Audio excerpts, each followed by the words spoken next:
আমার তো মনে হচ্ছে আমি বোর্ডের পরীক্ষা দিচ্ছি, এত টেনশন। আমার মনে হয় আমার বোর্ডের এক্সামের সময়ও আমার এতটা টেনশন হয়নি।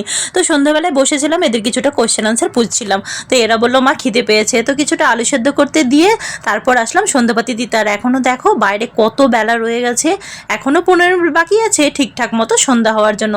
সন্ধ্যাবাতিটা দেওয়ার পর পরে আসলাম রান্নাঘরে, আলুগুলোও সেদ্ধ হয়ে গেছে, ওর সাথে একটু লবণ, লঙ্কার গুঁড়ো, আজওয়ান, কর্নফ্লাওয়ার মিক্স করে, একটু ধনেপাতা মিক্স করে তারপর কটা পটেটো স্টিক বানিয়ে দিয়েছি। আজকে তো শনিবার, আদা রসুন বাটাও দেওয়া যাবে না, তাই এরকম সিম্পল মতোই করেছিলাম। খেতে কিন্তু ভীষণ ভালো হয়েছে, অনেকটা স্মাইলির মতো টেস্ট ছিল। আর ওরা একটু সাথে পেরি পেরি মশলা মিক্স করে নিয়েছিল, আমি তো খাইনি, ওরা দুজনেই খেয়েছে। আর এদের দুজনের টেনশনে আমার মনে হয় আমার মাথায় আর একটা চুলও বাজবে না, সব চুলগুলো পড়ে পড়ে একদম টাকলা হয়ে যাচ্ছে।